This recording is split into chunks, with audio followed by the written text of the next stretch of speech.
നമസ്കാരം. മുഖ്യമന്ത്രിയും ഗവർണറും നേർക്കുനേർ. കണ്ണൂർ യൂണിവേഴ്സിറ്റി വൈസ് ചാൻസലർ നിയമനത്തിനു വേണ്ടി മുഖ്യമന്ത്രി നേരിട്ട് ഗവർണറെ സമീപിച്ചു. തെളിവുകളുമായി ഗവർണർ. ബന്ധു നിയമനത്തിനു വേണ്ടി മുഖ്യമന്ത്രി രാജ്ഭവനിൽ നേരിട്ട് വരികയായിരുന്നു. പല തവണകളായി യൂണിവേഴ്സിറ്റി നിയമനത്തിനു വേണ്ടി കത്തയക്കുകയും എന്നാൽ മുഖ്യമന്ത്രിക്ക് അനുയോജ്യമായ ഒരു മറുപടി ലഭിക്കാത്തതുകൊണ്ട് നേരിട്ട് വരികയുമായിരുന്നു. മുഖ്യമന്ത്രി അയച്ച 3 കത്തുകളും പുറത്തുവിട്ടുകൊണ്ടാണ് ഗവർണറുടെ പ്രതികരണം. മുഖ്യമന്ത്രി തുടരെ കത്തുകൾ അയക്കുകയും മുഖ്യമന്ത്രിയുടെ ഓഫീസിൽ നിന്ന് നിയമനവുമായി ബന്ധപ്പെട്ട് നിരന്തരം ബന്ധപ്പെടുകയും ചെയ്തിരുന്നു. യൂണിവേഴ്സിറ്റി നിയമനത്തിന് വേണ്ടിയുള്ള ലെറ്റർ തുടരെ വരികയും എന്നാൽ അത് നടക്കില്ല എന്നുള്ള ലെറ്റർ സന്ദേശ നാടകം കാലങ്ങൾ തുടർന്നു എന്ന് പരിഹാസഭാവത്തിൽ ഗവർണർ പറഞ്ഞു. അവസാനമായി വന്ന കത്തിൽ അതിലെ മുഖ്യമന്ത്രിയുടെ പരാമർശങ്ങൾ വളരെ പരിഹാസ രൂപത്തിൽ ഗവർണർ മാധ്യമങ്ങളോട് പറഞ്ഞു.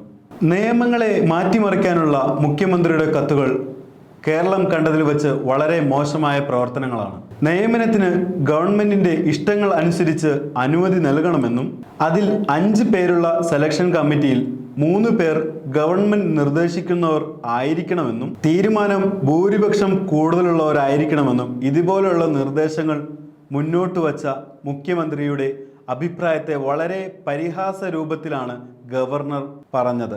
ബുദ്ധിയില്ലാത്തവർക്ക് പോലും മനസ്സിലാകുന്ന പ്രഹസനങ്ങളാണ് മുഖ്യമന്ത്രി കാഴ്ചവെക്കുന്നത്. സർക്കാരിനെയും മുഖ്യമന്ത്രിയെയും വളരെ രൂക്ഷമായ ഭാഷയിൽ അടിസ്ഥാനപരമായ തെളിവുകൾ ഉൾപ്പെടെയാണ് വിമർശിച്ചത്.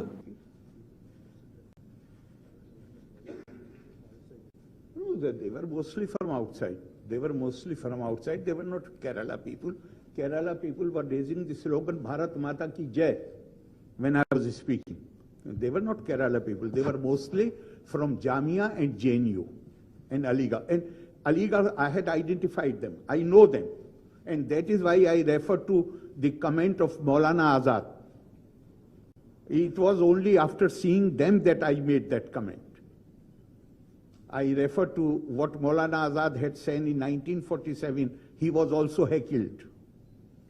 And very bad language was used against him. Then Maulana Azad told the gathering, he said that I was under the impression that this tsunami of partition has taken away with it all the dirt and dust and foul things. But it appears that there are some cesspools where that thing has stayed back. And since they have become stagnant waters, therefore they smell foul. Maulana Azad had responded to that heckling only in Aligarh. But are you surprised at this behavior? We are living in a state where the convener of the ruling front is banned from flying. Banned from flying, is that right or not? For what? Unruly behavior.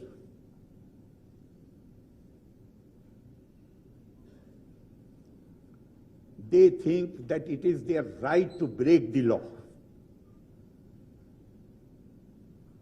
And when I said, not just convener of the UDF, one minister trashes constitution publicly and he is removed from the Council of Ministers.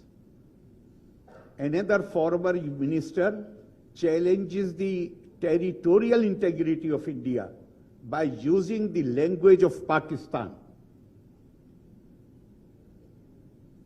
Do you think these incidents are merely lapse on the part of these individuals? No. This is how they are indoctrinated in their training camps. The only mistake they have committed is that they said something which is taught to them. They said it publicly. And that is why I said that there are certain ideologies which have originated outside India. They believe in the legitimacy of the use of force to silence dissent difference of opinion and to liquidate those whom they consider their class enemies. Who are the class enemies? Class enemies are those who have a politically different viewpoint. I did not ask whether there were members in the, and I did not name anybody. Why CM felt that I am referring to the Communist Party? I am asking this question. There are other terrorists also. But he realized, because this is what they teach in their camps. Can he deny that the ideology he adheres to, it allows use of force against the political opponents? How come so many people have been killed in Kannur district? How come so many young lives have been lost in the campuses of Kerala universities? How many months back, only recently, about 2 months back or 3 months back, a young, bright student was killed in the campus. Why? Because to some people and their ideology, use of force. And Irfan Habib is the icon of that ideology, which believes in the use of force against those who hold different views. It is for nothing. I mean, don't you feel any sense of shame that the convener of the ruling party is barred from flying by the airline? For what? For attacking 2 persons inside the plane. So if they attack me here, if they can attack inside the plane, what is so surprising if they attack me there on the stage? Try to attack me, not attack me. Try to attack me there on the stage. Try to attack me, not attack me. Try to attack me. And one question I am raising, how come if the reaction was spontaneous or it was a reaction to some of my remarks, how come these 100 of placards were there if they had not come prepared? And in the light of what I had read earlier, IPC provision, it was the duty of to anybody if goes to the court, it will become difficult for the police to explain why they did not act. And police officers themselves told me that they wanted to act and they were prevented from acting. So my question through you is, some papers, please try to use my words. Don't try to put, because today I have seen what I said yesterday, that I'm going to ask for investigation. No, not at all. What I had said was, I want the media to investigate whether when police was prevented from taking action, whether it was also because the man giving instruction was himself party to the conspiracy, or it was merely a favor shown to the fellow cadre. I had said, I have not said that I'm going to ask any agency to investigate. No, I did not say that.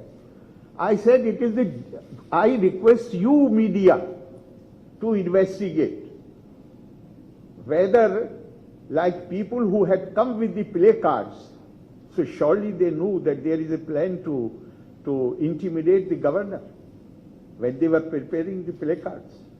So the man who gave the instruction to the police not to act, was he also part of the party to the conspiracy? The man who went down from the stage and prevented police from acting against those who were creating disturbance, has he been appointed in the Chief Minister's office because of that great thing which he did? These are my questions. I am not asking any official agency to investigate. I am asking you to investigate. Instead of devoting their attention to The roads are in bad condition. There are so many problems. Lottery and alcohol is our main source of revenue. What a shame. Instead of doing anything for the people of Kerala, instead of developing the infrastructure, instead of building the roads, instead of improving the tourism infrastructure, all their attention is focused on silencing those who differ with them. And they are not ready to spare even the Raj Bhavan. Can you imagine anybody? Nobody, and I'm saying it with all clarity in my mind, nobody has any authority to give directions to the Raj Bhavan, whom I should have in my personal staff, how the affairs should be conducted. The only authority in India is President of India. And here, a secretary of the government of Kerala is forced to write a letter to the Raj Bhavan, trying to dictate how Raj Bhavan should run its affairs. And what ultimately they had to eat humble pie. The day I asked for his removal, I was fully aware that man is innocent. But I wanted to send a message that these pressure tactics are not going to work on me. But even that has not opened their eyes. They continue. For how many days before I ask you, for how many days write-ups were appearing in the press, government is going to curtail the power of governor. Was it happening before the passage of bill or not? I ask you. Who was sponsoring those articles? I have already told you, you take over as chancellor. Why don't you take over? Who are you to curtail my powers? My powers come from constitution and conventions. It is not your sweet will. You have freedom to malign, to undermine, to malign, to heap indignity on the... You are going to cut my powers? Who are you? I have administered oath of office to you, you have not.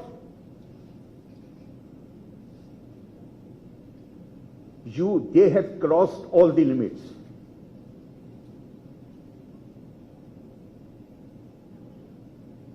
This is the letter which Chief Minister had written to me, and I will ask them to provide a copy.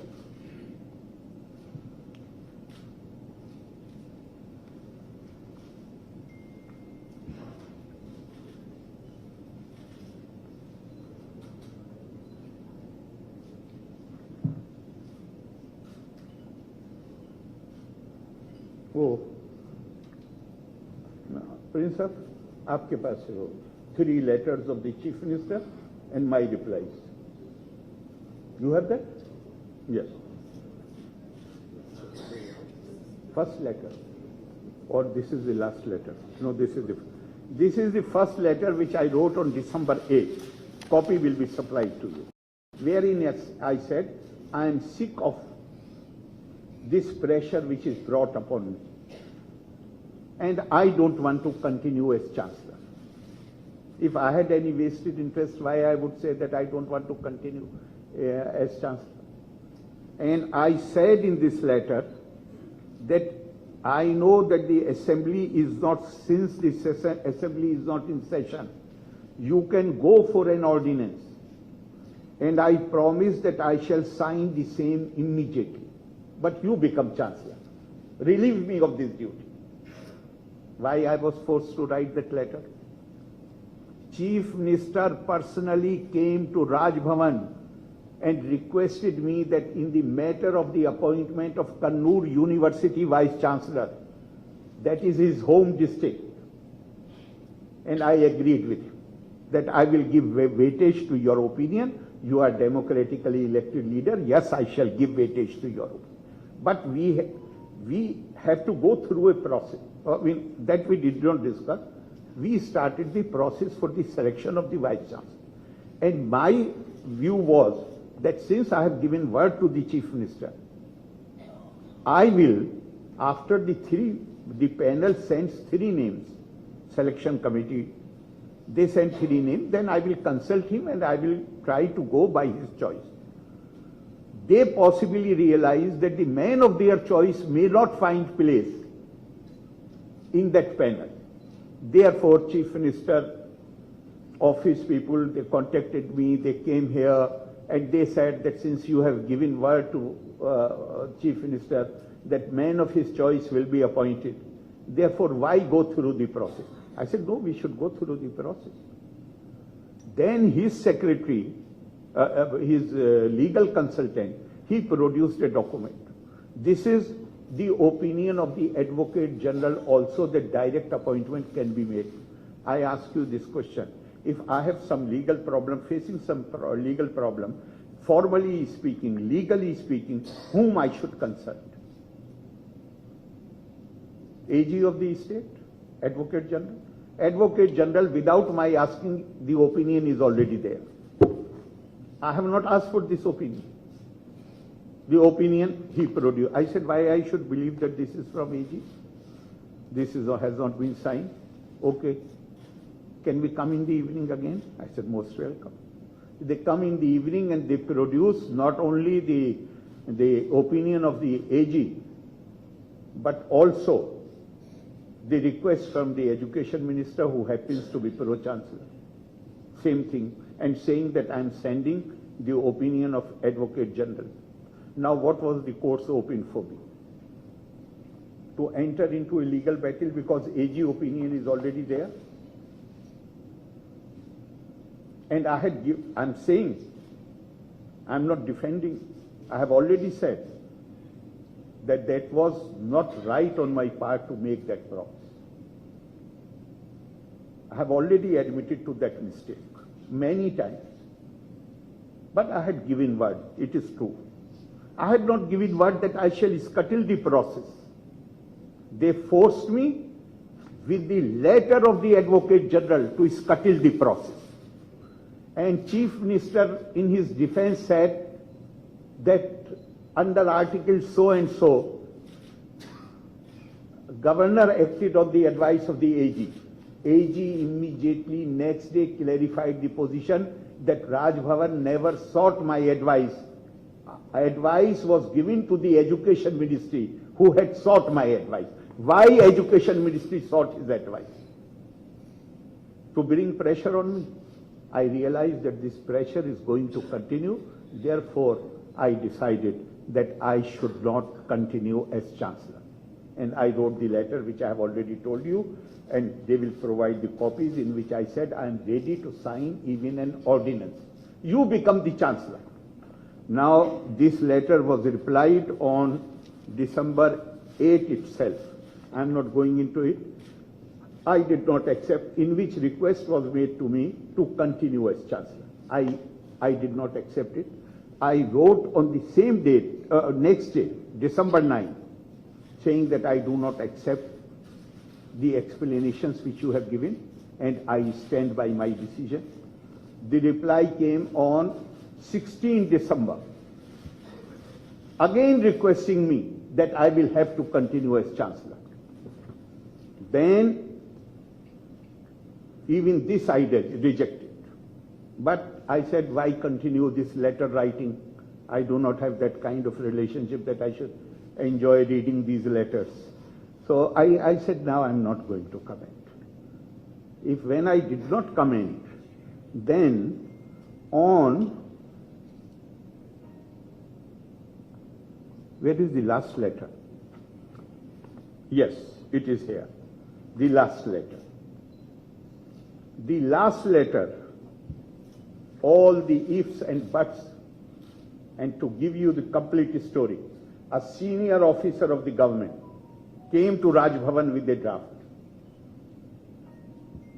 and requesting me, asked me what I want to be written so that I can continue as Chancellor. I made some modifications in that draft. And then this letter, same evening, came from Chief Minister. And the earlier letter also, he had said that government does not have any proposal to make any change in the, as far as the selection of the Vice-Chancellor is concerned. He has written in his letter, you will read it. More interesting is something else which I will tell you about Professor C.N.R. Rao and Professor Panikkar. If I forget, please remind me. Now this letter came, which was on 13th January, in which all ifs and buts were dropped. I was requested to continue as Chancellor. I was assured. Now I am quoting from the letter of the Chief Minister. I am of the considered opinion there should not be any intrusion into the academic autonomy of the universities from any quarter, leave alone government. He assured me that he will ensure there is no interference by the government or any other agency. I have not written this letter. He has signed it, this letter. And now what they are doing? They are not only changing the law, but saying in that law that there will be 5 members of the selection committee, 3 will be nominees of the government, and the decision will be taken by majority. Academic matters decision will be taken by majority. So does he remember what he had written to me?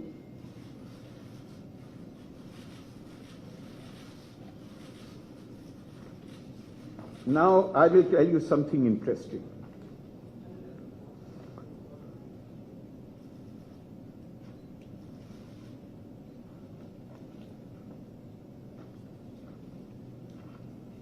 Where is the first letter?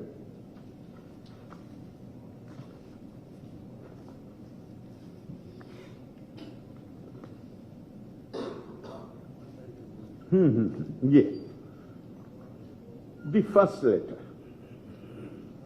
in which I have said that I would like to bring to your kind notice that on the day Chancellor's awards were given, I had referred to the letter of Professor C.N.R. Rao,